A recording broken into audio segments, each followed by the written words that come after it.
Yes, how is everybody doing? Thank you for joining me.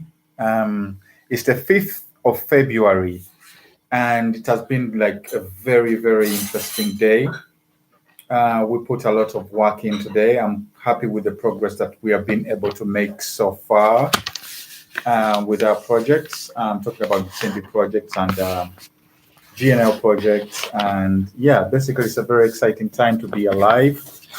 5th February. A lot has been going on. The Super Bowl was just held recently. Los Angeles, and the England Patriots, the Los Angeles Rams and the New England Patriots. I personally did not watch that. The reason I did not watch that could be very, very simple. I'll tell you why I did not watch the NFL. It's because, on principle, the leaders of the Black community say that we should boycott as a whole and have the power of being whole. So when we realized that the power of the celebrities, we realized and saw the power that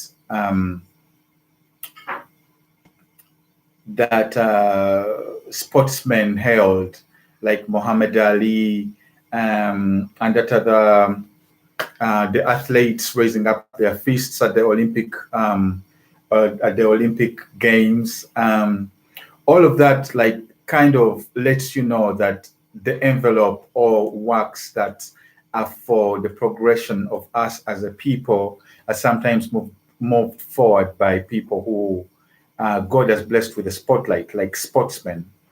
So the NFL has not really been kind to people who have been trying to advocate for fair treatment of our people. We have for long had an issue of police brutality. So for me, as much as I wanted to support the LA Rams, people who were supporting the New England Patriots, I just chose that just by principle, I wasn't going to watch it. I wasn't going to support that. Yeah, but so many people did, and it's their prerogative, just like I have my own prerogative. Then just over the weekend, we had the news of, because we are all in entertainment, we had the news of 21 Savage. So 21 Savage is like this very popular American icon, I should say. He was married to Amber Rose. His records have been popping for some time. Never did people ever suspect that he was from another country, which I highly suspect that so many people from the US are not originally from the US. Truthfully speaking, none of us really are. If you consider our immigration patterns, all of us are from Africa. So when we say go back to Africa, all of us should be going back to Africa as a people.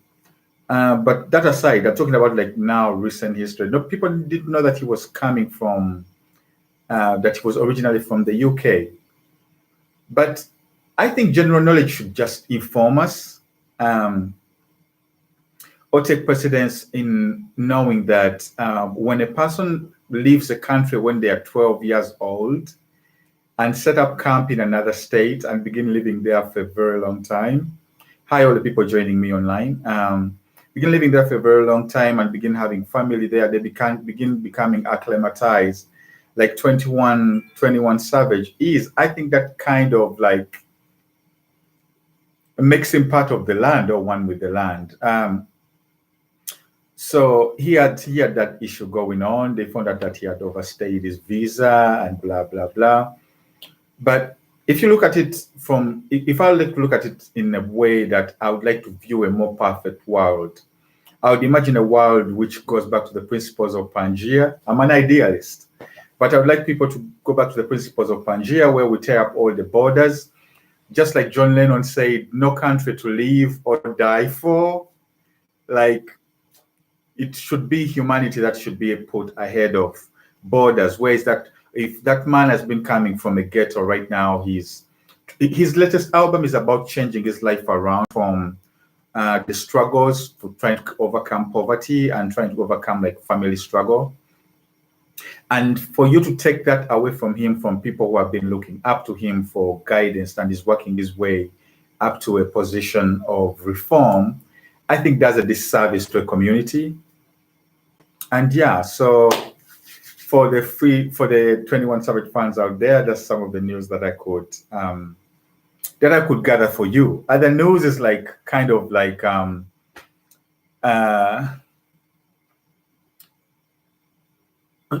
my other topic that I would just like to jump onto right now would be the reason why I'm actually making this video. The reason I'm making this video is simply because it's Black History Month, and I believe we all have a part to play, that Black history hasn't really been taught in schools. It has really been ignored by so many journalists, by so many people who cover history, because people have always looked at Africans in an unfair light.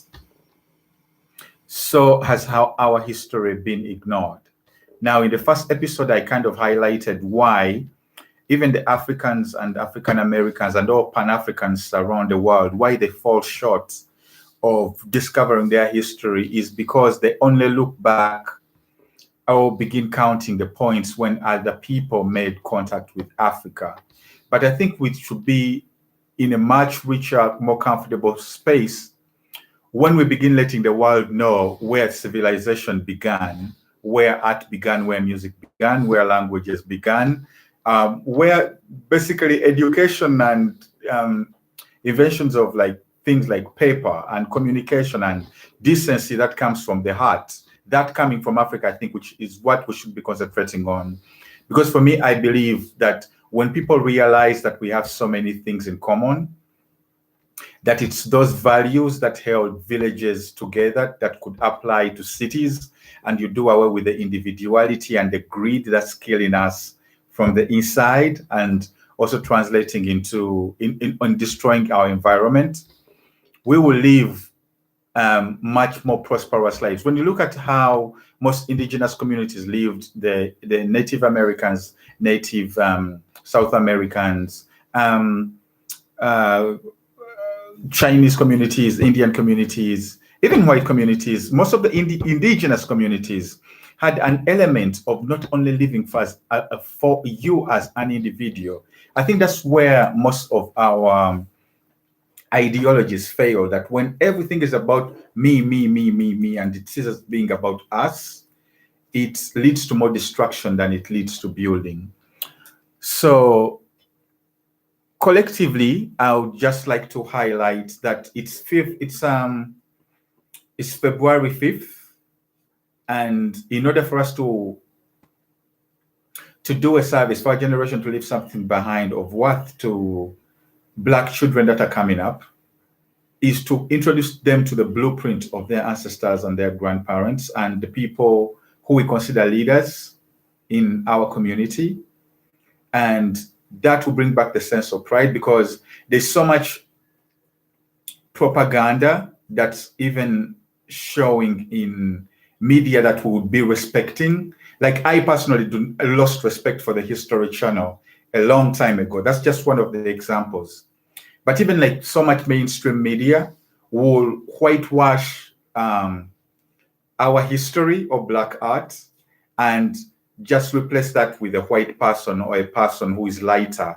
And the moment they begin doing that, they take away, or a generation grows starting to assume that their people never invented anything, because that's what they always sell to you. And that's why you begin having children having little worth, trying to bleach their skins because of this idea that's being drilled in their heads that you need to look like a Barbie to be considered beautiful. You get me? It's like so twisted. So on this day, February 5th, I'd like to read on a few facts right here. And then I'll delve onto another very, very important fact. Like on this day, what happened? Encyclopedia Britannica said, on this day, the American baseball player Hank Aaron was born, and he died at the age of 85. But on February 5th, Hank Aaron was born. Looked like it's a black and white picture, so I guess he played in the Negro League. Yeah. Let me see. For some of the facts that you need to find out, sometimes I find some of the facts on Black history, because so many news channels, again, will not concentrate or give you what they will totally ignore African history and only concentrate on the points where they feel they should be throwing you crumbs instead of giving you the whole dish. And most people are kind of biased when they're giving you history, that they over exaggerate. And the History Channel doesn't fall short of that. So many news channels don't fall short of that, because they always want to twist it in their favor. Every tribe wants to aggrandize its contributions to history. Maybe I'm guilty of that, but I believe so much unfairness has been put on the African people, and it's like totally underrepresented. When you look at African history, because most of it was in orature, none of the people who call themselves custodians of art really take the time to get the story right. So that's why Black History Month is very, very important. And yes, this is where we are. So I go to sites like Black History. On this day in Black History, there's blackhistorydaily.com. And that's where I find some of my facts. And on this day, on February 5th, February 5th, let's see what else happened on this day. So a Ku Klux Klan member, Byron D. Dilla Beckwith, was convicted in 1963 of the murder of the civil rights leader Edgar Evers. In 1996 film, Ghosts of Mississippi, it tells the story of the murder and the 1994 trial of this murderer. Basically, the gentleman who was murdered was a civil rights leader, and he was one of those guys who fought for the desegregation of the universities and educational institutions in the American South. He had been fighting in the Civil War, and when he got back home, so many soldiers, people who had been living in Jim Crow South, which is basically the segregated, cotton-growing, slave-owning Christians of the South. Most of the people who came from that background, when they went to Europe, they kind of saw a very different life. And they were treated way different from how they were being treated in their own country, in the United States. So speaking about history and how it's also always unfair, when they are listing accolades, achievements of World War soldiers, they will tell you about so many white generals, but they will not mention the brown generals, and the brown generals, the Mexican people that fought in that war. They will not African American lives that were lost during that war. So that gentleman, a person was fighting for equal rights of a civil rights leader who was Medgar Evers, and actually the trial went on 3 times. He was shot in the driveway of his home. His 2 daughters and wife were inside. And he was shot in the driveway of his home. That kind of goes to show you how much is unfair and how much needs to be put right. The scale of history has been tilted so much on an unfair side that so much needs to be corrected. And this is one of the ways that we can have level ground, by letting people know stories, by celebrating Black History Month, not as a way of getting even, but a way of posing moral questions in the societies where we live, to see if we could leave them better inhabitable environments for our children and for generations to come. So this gentleman who was fighting for desegregation was killed in his driveway by a Ku Klux Klan member. The trial at first, because it was an all-white trial, it was quite unfair. The case was thrown out. They could not come to a verdict, couldn't convict him. The second time, the wife was able to prove that the way that the jury was selected was unfair. And by chance, they also came through with witnesses, because let's also not forget that there's so many collaborators There's so many people who are in the society who have been of white origin and come from white descent, who have always also been champions of fairness and in building an egalitarian fair society, have been partners. So shout outs to the Quakers, shout outs to the witnesses that came through in that case that testified that this gentleman who killed this man in his driveway had bragged about killing a black man and the civil rights leader, and they were able to give testimony, and then that man was arrested. So still on February 5th, this is Black History Month, and I'm giving you some. Yes, what's up, everybody on my timeline? I see so many people on the timeline right now. It's Black History Month, and that's why we're making these videos. I'm happy to have you join me. I'll read through some of the comments, and then we'll keep on, continuing with our discussion. Rediscovering our history, redefining our history, until until the lion learns how to speak. The tails will always glorify the hunter. You get me? Like this is where we are, and this is what we're trying to clarify. This is Black History Month. It's your boy. So still we're exploring the day, February 5th in history. And this is what brings me to one of the points that I was talking about, where I feel even the History Channel, even the encyclopedias that you've been fed on, that you've been reading, as long as that literature has been coming from biased places, that knowledge is not to be trusted. I'll give you an example. I don't know how many people know Roman history and about the Punic Wars. Basically, the Punic Wars were like a series of wars when Rome was trying to expand its influence. And it had a territory that it had set its eyes on because this territory was so prosperous. And this territory was in northern Africa, modern-day Tunisia.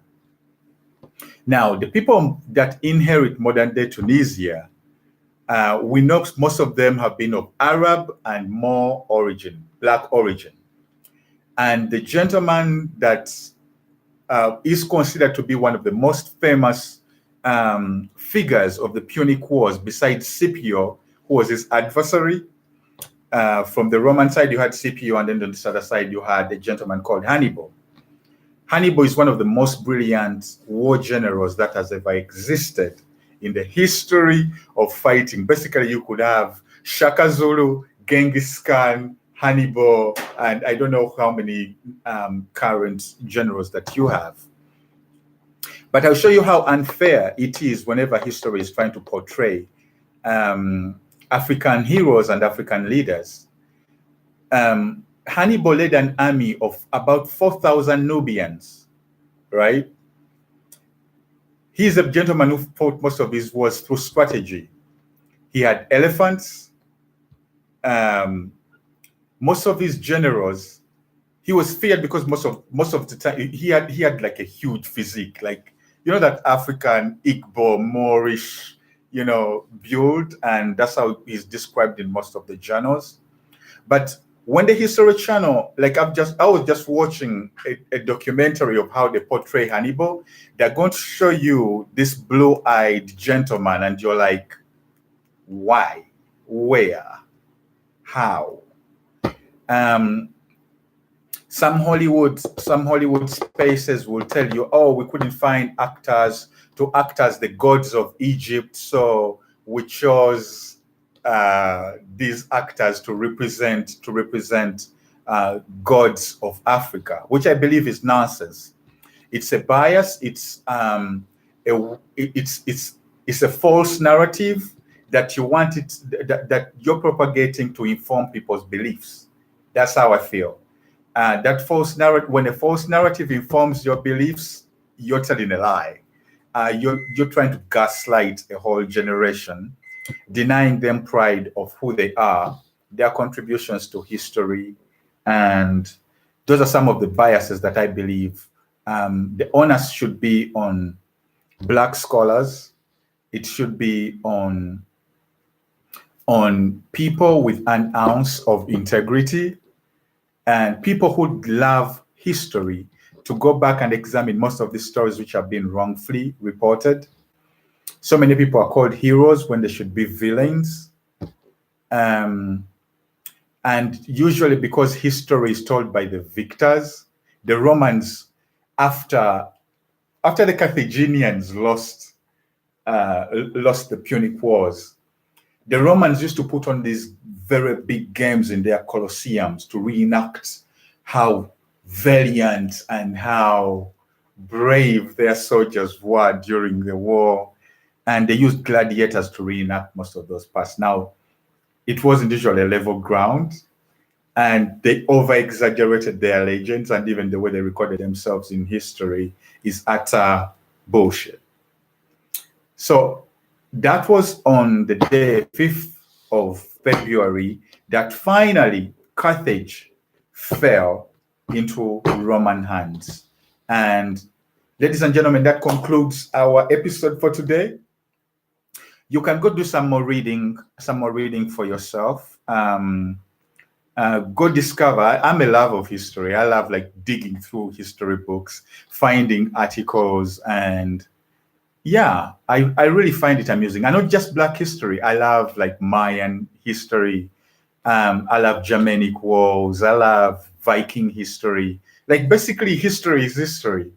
But whenever you're reading other people's history and then you begin examining how they write about your history and from things that you know, like I come from a long line. Like I can sing songs about my great grandfathers who I've never met, but I know the things they did, I know things they achieved, because most of our history has been passed on through the names that we're given and through orature.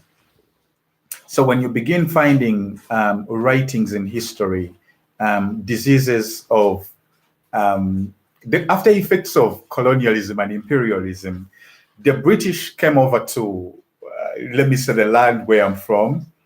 And my people have always called the lake that is now called Lake Victoria, they used to call it Nalubale. And from that very lake, that lake gives birth to the longest river in the world, which we all call the Nile, but my people call it Shira. But in the history books, because it's a very imperialistic, biased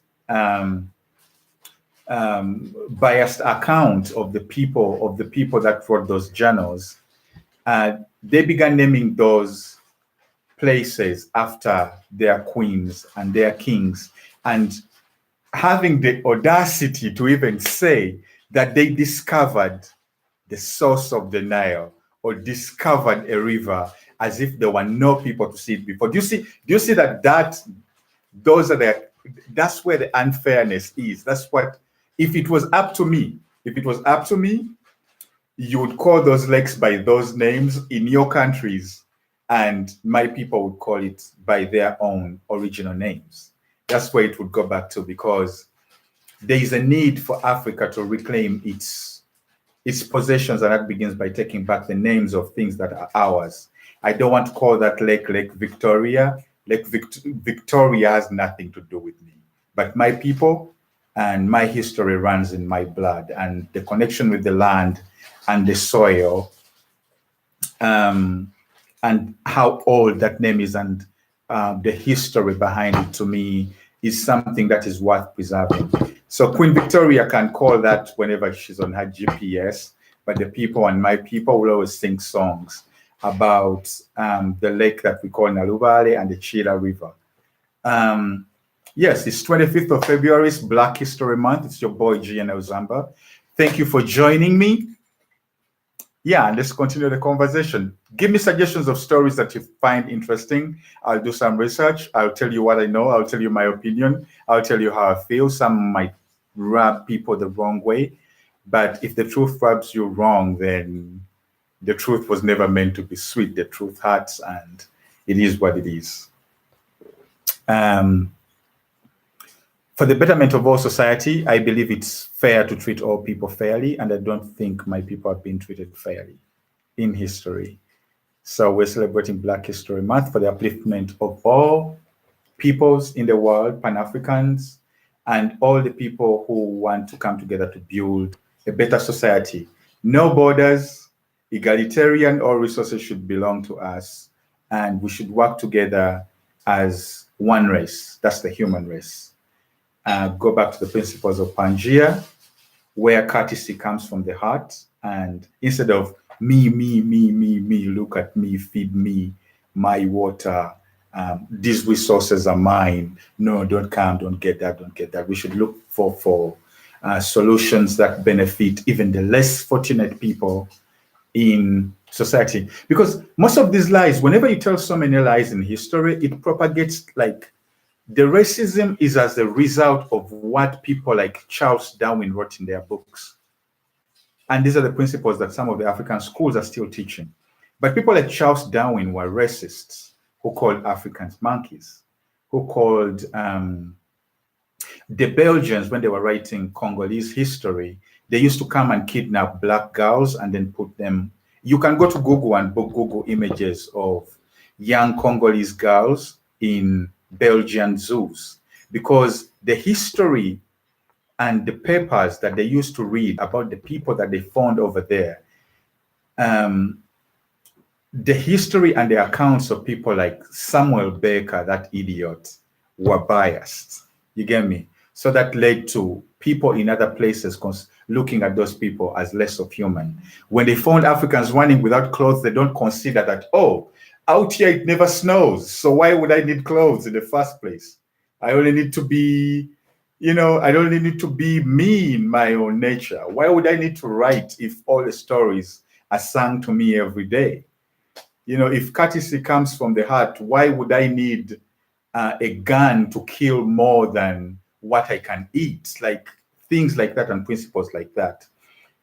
In the Western societies, when they went back to report how valiant they were, how they came to Africa and then found and discovered all these other things, they told so many lies. And we're still dealing with some of the after effects of those imperialistic lies. And it's Black History Month. It's your boy GNL Zamba. So let me read through some of the comments from the people on Facebook. If this video becomes no longer available on Facebook, you can find it on my YouTube channel. That's www.youtube.com/GNL Zamba. And for all the lovers of history, yeah, come, let's join, suggest some topics, and let's talk about it. Yes, people like love you, Zamba, my lyrical guy, big up, big up. Yeah, man, thank you. Thank you for all the love. I see all the love.